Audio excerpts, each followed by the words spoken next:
Bonjour chers parents du 21e siècle et merci de prendre part à cette édition du 21 octobre 2020.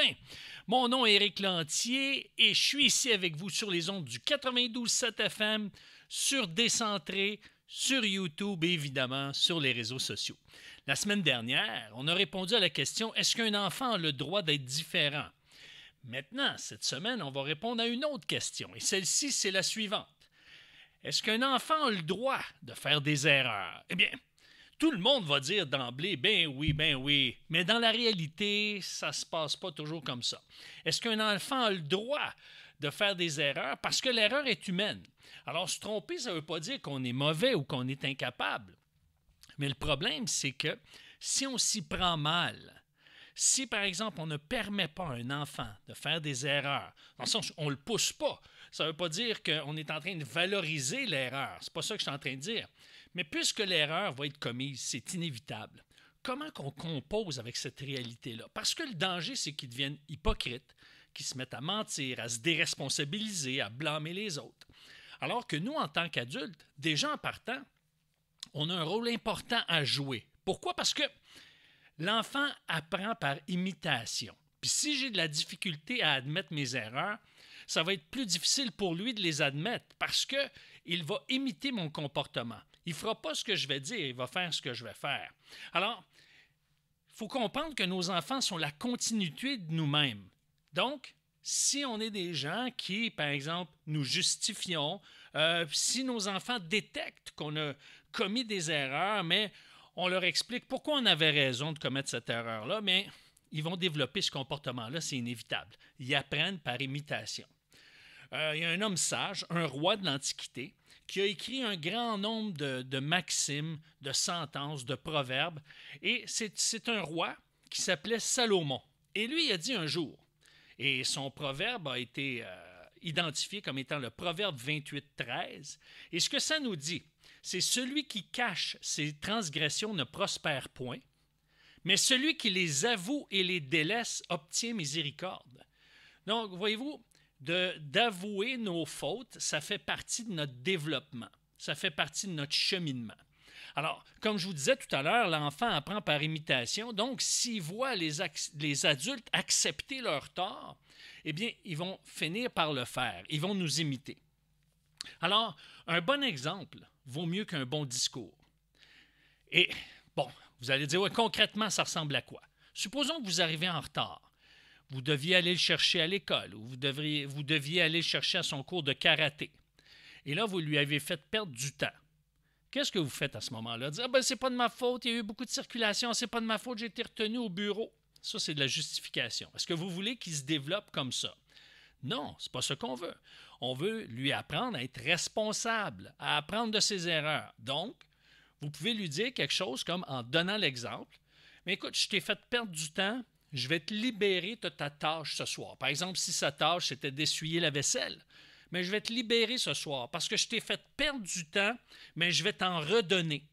Donc, il va voir que le parent est juste. Le parent sait accepter ses fautes et prendre les responsabilités par rapport à ses fautes. En donnant l'exemple, vous le préparez à devenir responsable. Puis, ce qu'on veut, c'est qu'il puisse apprendre de ses erreurs. Mais il y a une chose que je veux vous dire, mesdames et messieurs, c'est une chose très importante, chers parents, une chose très importante, je devrais dire, chers parents, c'est que l'humiliation, lorsqu'on humilie notre enfant, eh bien, ça court-circuite son apprentissage et son développement. L'humiliation de l'humilier n'est pas une option valable. Donc, mais le problème, c'est que si on est des parents perfectionnistes, et moi j'ai été un parent perfectionniste, mais aujourd'hui, eh bien, je vois le dommage que ça a causé chez mes enfants. Parce que si on est perfectionniste, le danger, ça ne veut pas dire que c'est dans tous les cas comme ça, mais le danger, c'est qu'on bâtit une éducation sur l'image. Et ça met un fardeau qui est lourd chez l'enfant. Mais nous, on veut bien paraître. Et c'est normal qu'on veut tous bien paraître. On ne veut pas mal paraître. Mais quand on en est conscient, on doit être prudent. Ça ne veut pas dire de tout laisser aller. Ça veut dire quoi? Ça veut dire d'apprendre à composer avec cette réalité que nos enfants vont faire des erreurs. Ils ont le droit à l'erreur, surtout s'il n'y a pas de négligence, surtout si ce n'est pas intentionnel. Ce qu'on veut, c'est qu'ils apprennent de leurs erreurs. Et une bonne façon de leur apprendre de leurs erreurs, c'est d'être avec eux pour réparer l'erreur. Par exemple, un enfant joue, c'est un garçon, il joue avec son ami, et puis ça finit en chicane, il y a des coups, et là, il pousse l'enfant, il se blesse, il s'égratigne, par exemple. Alors, vous êtes conscient de cette situation-là, et plutôt que de chicaner ou de punir directement l'enfant ou d'élever la voix, mais à ce moment-là, vous allez vers l'enfant qui est blessé, vous dites à votre enfant, votre garçon de venir avec vous, dire « Viens, on va l'aider ». Et là, en tant que parent, vous dites à l'enfant qui a été victime d'une blessure « Bien, je suis navré, on va essayer d'arranger ça ». Et vous faites participer votre garçon qui a été fautif à justement amener des diachylons, à l'aider à guérir pour qu'il participe justement à la restauration.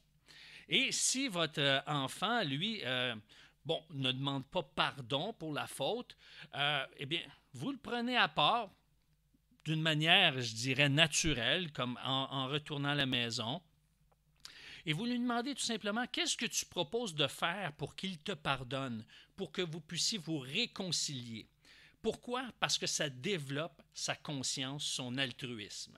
Je vois que le temps passe, mesdames et messieurs. Eh bien, si vous avez besoin de conseils, vous avez besoin de parler, de communiquer, d'échanger, bien, je vous invite à aller sur ma page Facebook qui s'appelle Éric Lantier, c'est mon nom, coach spécialisé en intelligence genrée. C'est quoi ça, l'intelligence genrée? Eh bien, c'est de faire la distinction entre les garçons et les filles. Les garçons et les filles ont des réactions, des comportements, des attitudes différentes parce qu'ils sont différents. Et donc, je me spécialise dans, disons, les notions qui distinguent les garçons et les filles, les hommes et les femmes, que ce soit au niveau de l'éducation parentale, en amour, en affaires, dans le leadership. Donc, c'est pour ça que ma page, c'est coach spécialisé en intelligence genrée. Alors, vous m'écrivez en privé et on va pouvoir communiquer ensemble. Maintenant, si vous voulez soutenir l'émission, parce qu'elle est diffusée sur Décentré, sur YouTube, sur les réseaux sociaux, mais également sur les ondes du 92.7 FM, eh bien, je vous invite à téléphoner au 613-261-0700. C'est le 613-261-0700. La semaine prochaine, est-ce qu'un enfant a le droit d'exprimer des sentiments négatifs? C'est ce qu'on va voir la semaine prochaine. C'est la question que je vais tenter de répondre à vous, parents du 21e siècle. D'ici là, je vous souhaite une bonne semaine et au revoir.